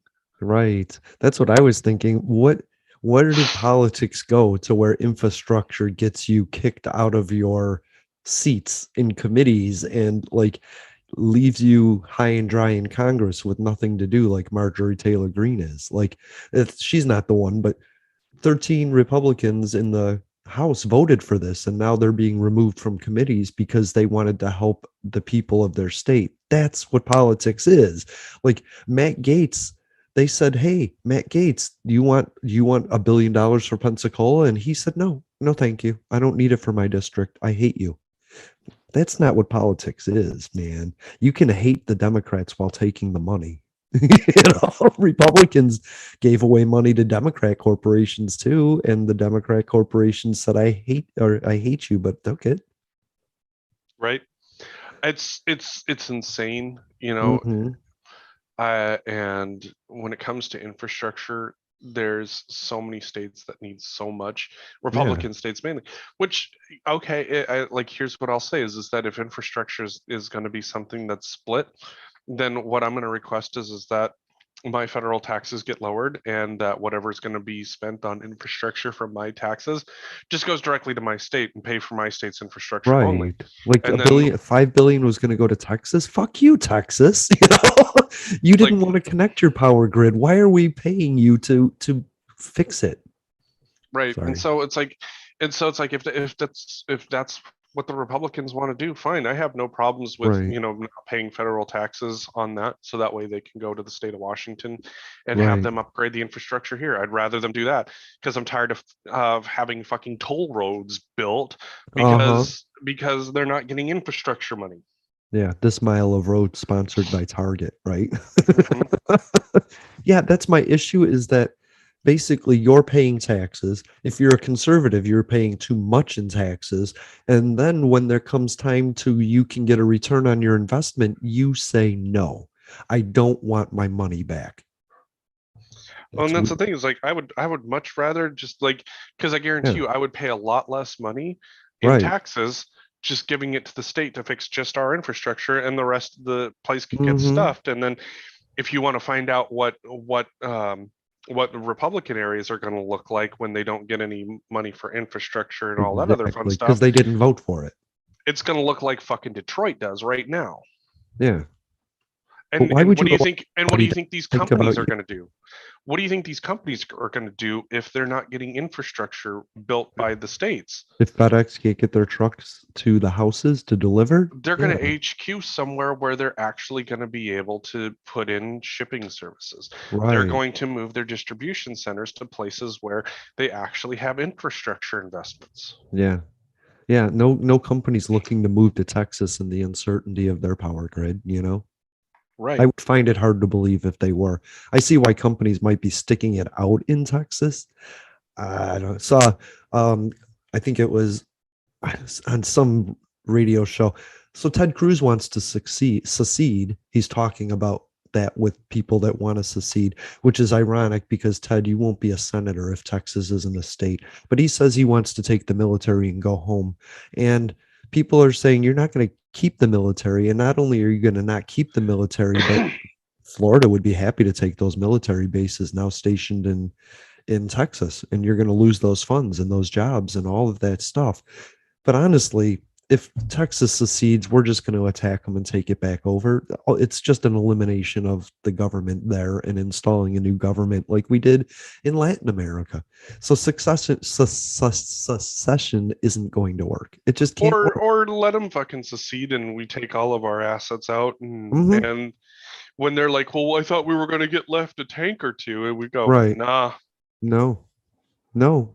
And then when they collapse, we'll take them back over and it'll just be a change of, I mean, look, we want to add DC as a state, but we don't want to change the flag. Goodbye, Texas. We'll just keep Fucking DC as add a Puerto state. Rico. Yeah, we'll add Puerto Rico. You know what I mean? We have states in waiting. We don't need you, Texas. You are weird to us. It's like if that's what the government decides to do there, okay, let them go Right. and take all of Uncle Sam's assets out the door with them, and Hmm. and oh yeah, by the way, all of those companies are now going to have a hard time doing business because they're not a part of the United States. So that means that Right. they're now going to be considered a taxed entity in terms of foreign Yeah. investment, and then Right. they're going to have to take all of those companies that large companies that did business in the United Hmm. States, because you're not part of the United States anymore, and they're going to have to move their businesses to HQ within the United States if they want to keep their tax breaks. Yeah, So i exactly. guess i guess if Texas wants to divest from Texas, that's a pretty damn good methodology to do it. Right. I mean, and that's not even talking about sanctions or just military occupation from a foreign country that surrounds you. You know what I mean? It's like, Also fuck. then it's also then we have no reason to have any sort of dealings with how Texas is going to deal with the migrant crisis at the border, That's and right. that's going to be on them. And so then when they do their inevitable human rights violations, Hmm. yeah, Mexico, you can deal with Texas however you want. That's not our problem anymore. And yeah, we'll be happy to support you as an international community against crimes against humanity. That's what we're here for. It just and you won't have any representation. John Cornyn won't have a job. Ted Cruz won't be a senator. What do you think you're going to be in this new world, Ted Cruz? You will be jobless. They want to be kings, is what they want to be. But they won't be kings. Like if Texas became a country, Ted Cruz will not be anointed king. Neither will Imagine, Beto O'Rourke, by imagine the all of way. the oil imports that are going to happen if because Texas is no longer Yeah. part of the union, and all the taxes that is going to be charged on Texas's oil industry. Right. That's what I'm saying. The US could manipulate. I mean, if we keep Russia down with sanctions, it would be so easy to keep Texas down. And Oh, now Texas would we be hate easy. you. Yeah, we hate you, Texas. You left. Goodbye. You left a hole in America and we hate you now. So we're gonna sanction you and tax you. Oh God, yeah. Could you imagine that level of sanctions? Yeah. Jesus. Right. You know who's going to be Texas's best friend, and they're going to hate every second of it?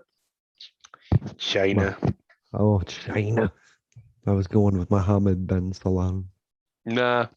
Mm, North Korea. So, so there. I mean, so that's the funny part in all of this is that Hmm. they think they're pulling a big brain move, but it's like a zero IQ thought process.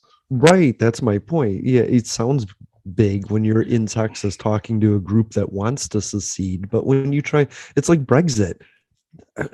It's impossible to do. It didn't work in London. It's not going to work in Texas. That means that whatever parts of Texas are on the Texas grid are Hmm. not, whatever parts of Texas are not on the Texas grid, I should say, they're going to Like get El their power Paso. cut. They're Yeah, going to get their power cut. that's like El Paso is one of the few places in Texas Yeah, that are on that grid. the Western grid. Yeah. So yeah, so then they'll have to hurry up and get El Paso connected because, well, we're not going to supply power to another country No, why would without an we? agreement. Right. Um, oh yeah, and then on top of that, we're not going to buy or sell power from them. So Right. there's that. And we're really not going to allow the international community that we coalesce with to buy from you either. We're not going to let Germany buy from you. We're going to ask them not to do it. Hmm. Yeah. I mean, they'll probably be fine with Russia coming and knocking on their door, but Russia's got enough Hmm. oil on their own that they don't need Yeah. Texas. Yeah, the only autocrats are the ones that have enough oil, right? Right. And so literally that leaves China as the only place that you're going to be looking to get oil. Yeah, yeah. And they're big into natural gas, by the way. Mhm. Like China is our biggest purchaser of our natural gas. Like they Right. built ships for it and stuff. So they're not looking for more crude, I would say. And China's actually, I think they've got some pretty decent oil in their own country as well, if I remember correctly. But the Yeah. reality is that they can get it cheaper from places like Iran. So, and it's better Right. quality oil. So there's that. Like Texas, you have some crazy ideas on what you think you're going to do, and Uh-huh. your ideas hinge on this thought of, oh well, there will just be this great big war. And no, it's literally going to be somebody going, all right, did you hit the light switch when we left? Yeah. Okay. Right. Yeah, I mean, Texas is actually literally like 60 something percent minority. So if you think you have a big troop based on population, I don't really think so. And Florida would be happy to take the resources that you're going to give away. We can just ship them Mhm. to Louisiana and Mississippi and states around you. So buy Texas. Right. So, play stupid games, win stupid prizes. Yes. I Love love that. I love your lack of thought process. It's real cute. Hmm. It's just But rhetoric. It's just it rhetoric. is, and that's where this shit has to stop because Mhm. all these people thinking that they're on some fucking big think bullshit. They're really just doing some dumb ideas. Yeah, Really, like it's like, yeah, you can have the federal government pull out, and in some cases, great, I fully support it. I do But too. if you think that you're going to separate yourselves and still maintain the quality of life that you have, Yeah. you really don't understand what your possibilities are Yeah, and get what used is to going to producing happen. food for your people. Like American oil exports, American oil that's coming down to be refined in Texas Uh-huh. is not going to be refined in Texas anymore. Yeah, who's gonna buy your meat? Who's gonna buy the cattle that you're, developing? Who's gonna buy your produce that you're growing? It's not gonna happen the way you think, you know? Yeah, it's people make great claims, but then understand little of logistics. Right. Yeah. So And that's what Republican supporters are falling for. Stuff that's shallow. Stuff that is just that shallow with no real goal. It's just we hate Democrats. What are we going to do? Let's secede. Okay, that sounds great. Bye. yeah, have fun. Okay, tell me how that works. You know what? Right. Don't. I don't care. Just go for Yeah, it. I Just don't care. best of luck. And when all of a sudden you're pissed because Uncle Sam has sanctioned your ass into the ground Hmm. and you don't have a livelihood anymore, and well, Ted Cruz is having a hard time getting to Cancun because you know Texas and Mexico don't have established diplomacy. Right. Well, yeah, it's not fair. Why is everybody beating up on me? I didn't do anything wrong. Fucking whiny bullshit. Sorry, former Senator Cruz. Ted Cruz and whiniest bitch on the planet. Mm, love that. So this is going to be hit or miss. It's pop culture, and I don't follow pop culture. Uh, But I've been following this story, and Kai from Unsubscribe really wanted to hear Jeffrey's opinion. So, right? Travis Scott, guilty or innocent? Ooh, guilty. He's got a history. Most of trying to get the crowd to rush. Look, Yeah. I played metal. I've played in the pit, and one of the things that, at least in the metal industry, like in metal, in a metal concert going, It's, we very much, there's people that still try to rush to the front of the stage. That always happens. You're going to catch an elbow if you do it, Mhm. and people don't necessarily take too kindly to the whole stampeding thing. Even in the fucking Right. pit, the rule is if your buddy gets knocked down, in You the pick pit him you up. pick him up, and you're all friends in the pit. Yeah. That's the way that it is. It's It's really metal's. more of a dance, like a cycle, than it is like just punching people, right? It's I just mean, kind of going around in a circle and then pushing on people and all that that's a stuff. circle pit. Okay. But so that there's a lot of different pits out there. There's Okay. actual dances that people do. There's the circle pit. There is the pit where people are literally just like throwing fists at each other. I mean, that does exist. Wow. It's not necessarily what people go for, but Right. I mean, There's a I there's a subset that do. there's a subset that do, and they live for it, and it's great. And you're not out there actually trying to hurt anybody, but if you connect with someone, that happens. Right. Yeah. It's you're not going in there there, and then you have people that will sit on the edge of those fucking pits, and they're crowd killers. Uh-huh. I fucking hate that shit. And so you'd end up getting somebody in the fucking pit come around the circle, just fucking haul out and hit somebody that's doing nothing. Right. As they go by, right. Yep. Or me but who but just kind of pushed my friend and he pushed everybody and then he fell down and I was like, ah, crap. So I picked him up and then we got out. oh yeah, no, and that's the thing is like you'd get that fucking pit going, somebody goes down, you've got somebody in there that's grabbing somebody and hauling them back up Right. because that's what you do. Whereas Travis Scott has had several issues beforehand about trying to get people to bum rush the stage, Uh-huh. and and And attack injuries people, have frankly. and have had injuries occurred. So Hmm. the fact that this time that there's a bunch of deaths, it's not going to look so good, and the thing is that there there's a certain level of negligence on the part of the performer, and I would also say a certain amount of negligence on the crowd themselves. Yeah. And I get that everybody wants to be right up close to the fucking performer. I do. Hmm. I mean, as someone who was the performer, I loved it when people got up fucking close. I thought it was Especially when the fantastic. performer is known to ask you to get up there. So you're trying to creep up there the whole show so that when he says it, you're there. Yeah, and or have people fucking stage dive off. It's great. It's Hmm. so much fun. But the reality is that the show is only fun as long as people make it out safe. and Right. and it's I'm not saying you're not going to make it out unbruised, because fuck, I've come out of the fucking pit with cracked ribs, and it's Hmm. not because it was done out of malice.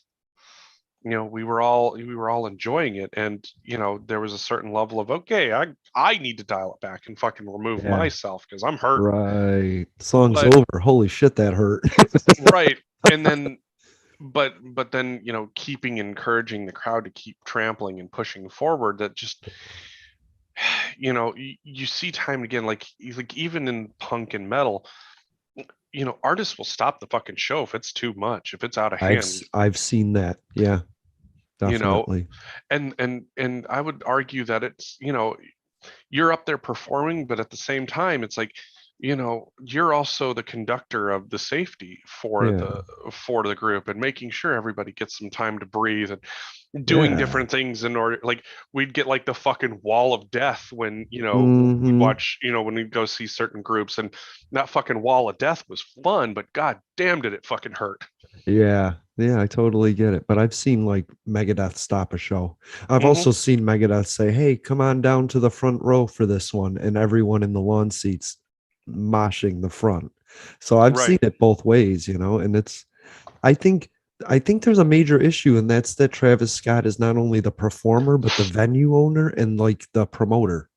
Hmm. And I don't think somebody as I mean, he does shows, but I feel like he might be a little naive in planning or picking personnel, because I feel like this is just you kind of, if you don't know, you hire a security guard with experience and then ask him to do the job correctly so you can blame somebody if you need to, and I feel like he just gave, I don't know this, like maybe a bunch of friends or community people in the community jobs over people that might have been better trained. No idea. I think I the don't issue at know. hand is that he has a history of Yeah. his performances have a history Hmm. of this kind of problems, and this this isn't Yeah. like, if this was the first time this happened, I would say it's a tragedy. But And that you can't blame the venue, because he's in charge of the venue. You can't blame the promoter because Travis Scott is the promoter. So he's guilty to me because of all of that. oh yeah, Because, he's going to he be guilty in guy. different realms, and Right. also too, just because he has his performances have had this history, and he's done Right. nothing to rectify that, and Of and course. so that's where you're going to see this go really sideways for him. Even though it's people that love him for being a part of the community, they're going to have to sue, and they need someone to be guilty to sue, right? And like I said, Travis Scott wasn't just a performer at a stadium, he created the venue.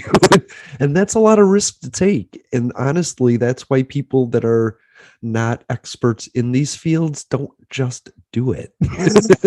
Right. I mean, Pearl Jam does stuff right like that, right? But they're Yep. professionals. They've been doing it for like what, 20 something, 30 something, 30 some 40 years. Long time. Do you know Eminem's 49? That's fucking crazy. Right. But well, and that's my problem is he bit off more than he could chew, and people died, and I Yep. think that's an issue. But I want to say that I really don't know if he knew what was going on during his performance.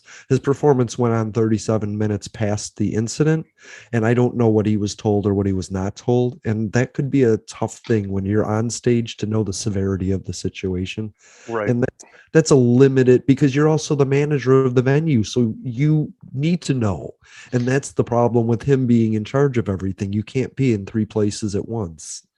And depending on the lighting, like I know nothing about what Mm-hmm. this looked like Right. it, it's hard for people to be able to see when someone goes down as it is. I mean, when you're in Right. the pit, luckily when somebody goes down, you have an opening to be like, oh shit, somebody went down, and you'll get a couple Yeah. of people that are just in there diving and grabbing and pulling them back up. Hmm. But But you also have major crowd security crush in like that that, area. not really, not in some of these smaller I've seen venues. it. You I mean, really, usually the pit is towards the front by, and there's, security by the gate right there. So I've always sometimes seen it more just depends on security, the venue. Like I when I played guess. Yeah. smaller venues, that wasn't the case. You might have had Yeah, one or two probably people. not. You might have had one or two people work security, but even then, most of the time it was, you know, we all, when we were performing, we always start off with the rules. If your buddy goes Right. down, pick him up. Everybody in that pit is your buddy, Yeah. you Right. know. And your brother goes down, you pick him up. Period. End of story. Right. I think the crowd really didn't do Travis Scott a service. Like in the end, he should have a complaint with his fans, you know? And well, but how do you complain to your fans when they did exactly what you asked them to? Right. No, I get that. I get that. Getting what you want isn't grounds for being able to complain. The problem Right. is that you got more than what you expected. What I'm saying is Travis Scott can't turn the buck on anybody. It all Nope. ends at him. So if Nope. there is guilt, he's the guilty. If there is, Yep. financial issues, he's the guilty one. There's no one else to go to. And that's why we divide stuff like we do in a workplace. So one person isn't accountable for everything. You know what I Right. mean? Right. Or what else you got? Oh, great. I think we don't have much. Here's an easy one for you. Should the US and world leaders end the drug war? And that is from Drug Policy Org on Twitter. Uh, yes, Yes, because of course. the war on drugs has certainly not. Well, the cartels made a lot of money on the war on drugs, so I'd like to Hmm. congratulate drugs for winning the war on drugs and in Yeah. outstanding fashion.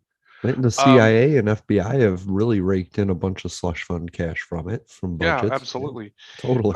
The only people who lost were communities of color because, well, they got thrown in jail and, placed on every sort of offender list possible. Yeah. Well, they were the And customer. They were the customer end customers. They were never the supplier that was going to make the right. profit.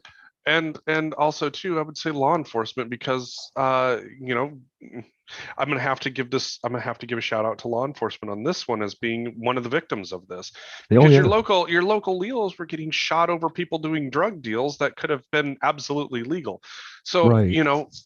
yeah, you can't go out and trash shit and there's going to be some level of community accountability based on that, but you had people dying left and right over something that they shouldn't have had to die for to begin with. And So I'm going your to go local with cops killing people that they local didn't cops have to killing kill. people, local people killing cops, cartel members Mhm. killing cops. Like this wasn't something that needed to be the way that it is, but because the Yeah. government did it the way that they did, a lot of people lost their lives and Yeah. And we just languish in jail to this day because of a small crime like that. so I would say that the feds did a very good job of making themselves some money and, having a boogeyman that they couldn't fucking beat like Mm, Vietnam or they need a Afghanistan. boogeyman. Like a government needs a boogeyman to spend money on.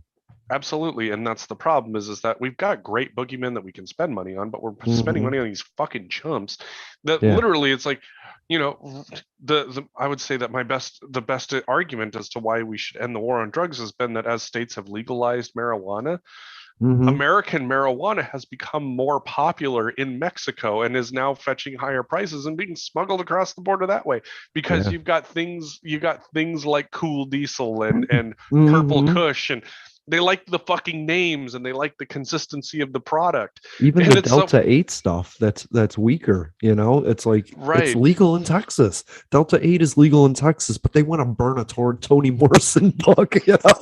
Right. So guess what? The thing is that, the what we have done has started to, change the game. As weed has Yeah, become legal, opioid usage has dropped considerably. yeah, Let's focus on some of the shit that's actually coming in that is actually killing people, like fentanyl. like I would not fentanyl. mind I would not mind us having more resources looking at things coming in to find all of the fentanyl sources that are coming in. That shit is But killing yeah, people. apparently Hospitals it's don't in even want to everything. it is. And hospitals don't want to carry fentanyl for its actual use because it's fucking hard to control. Yeah. Yeah, Right. That's why like people the die of heroin overdoses more when they put fentanyl in it. Cocaine, it's cut with fentanyl, and people are yeah. dying more because of it. So the answer is that, yeah, war on drugs needs to go away, um, and shift the priorities towards, helping people, number one, heal from what is, drug addiction. Number two, Mhm. allow people the ability to sell certain products on the market, like, for example, weed, mushrooms, I would say like peyote, Mhm. plant-based stuff that you can grow here that, isn't going to necessarily kill a person. You can legalize it and tax it and fund health care and rehabilitation for it for the people who Right. are just, users on a short-term level, but Uh-huh. also, There's people, there's medicinal benefits to cocaine and opium and all this stuff. and for That's some why of them, it's on yeah. the planet. Yeah. Yeah, for We some of just them we there can't is. research it because it's criminal. The Hmm. drug itself is criminal, you know what I mean? And the biggest problem is that if you can't research it, to find out what all it's doing, you can't Hmm. research it in order to find out how to treat it. And Period. you End of can't story. research it if you can't let people use it. And so, as states have legalized weed, like I said, you're watching as opioid usage tumbles. Fuck, Hmm. weed usage among teenagers has fucking dropped. How Yeah. do you explain that? And income has gone up, revenue has gone up for those localities. Tax People are paying taxes. Hmm. People are working a variety of different jobs. They're it's not that these businesses didn't exist, they just didn't exist in the light.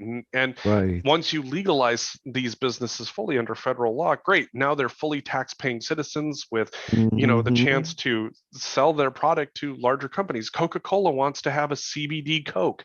I would love to have a CBD Coke, Yeah. be able to have my Yeah. Coca-Cola and feel some relief on my fucking shoulder. That sounds lovely. I want to Right. get fucking high. I just want some pain relief, and CBD Coke sounds fucking delicious. Yeah, it does. It does. And I don't have a problem with the Coke company, believe it or not. They're based in Atlanta and they could have done more against voter suppression bills, but they're a presence in a state that needs a presence. And they're turning green in a way that makes me happy. Their bottles are biodegradable now, some of them, like their water bottles, and I think that's cool that they're working on that because Hmm. bottles in the ocean are creating microplastics that are entering our systems because they you can't filter them. And Hmm. so I like this idea. So yeah, I like that. CBD is great. Coke, yeah, that's great too. So, and with, especially like I really wish the snack food industry would get behind it, because who the Yeah. fuck doesn't love fucking Pizza Hut and weed? Right? If you could put those two together and get more munchies as you're eating a pizza, that's what you want, isn't Oh God, I can honestly tell you, like, fucking pepperoni and mushroom stuffed crust pizza right Mm, after I've taken a good toke. Fuck yeah, I love mm, pizza. mm. I love that. And that's the thing is that when it's not, these things are, these boogeymans that we have developed. I learned how to use drugs from a fucking federal program called DARE. Yeah, yeah. It's like, congratulations, the war on drugs. You taught me how to do drugs, you fucking morons. Just say no. To what? I'm curious. Well, just say no. No to what? No to Right. drugs. What are drugs? Oh, What are here's this drugs? program. I'm going to show you how to do drugs. Yeah, Me does these drugs. things. The Republicans. Oh my God, where did you learn how to do this? It's got to be television. Right? Nope. Nancy Reagan told me. Tell them Dare sent you. We have commercials in our feed from the old Dare stuff. Just say no. That cracks me up. It's like, I want to say one last thing on that. let's do that.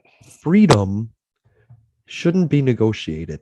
I should have, if I'm not hurting another person, I should have the ability to do whatever I want in my own home. And if that's heroin, if that's shooting myself in the face with a shotgun, I know you don't like this stuff. I'm not hurting anybody else. It's my life, it's my land. You should give me the freedom. You can't just negotiate my freedoms back. That meant you took them away to begin with. And I should have the freedom to smoke a drug if I want to, carry it if I want to. Victimless crimes and punishing victimless crimes is a huge problem. Yeah. I'm sorry that you don't like prostitution or, sex work as it should rightfully be called. Don't get a sex worker, period.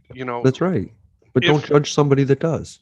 Here's the thing is like, I need cops to go after people who are putting people into sex trafficking. I know that you probably saw the case out of Spokane where the dude went full Liam Neeson to get his daughter back from a sex trafficking ring. Wow, I did not.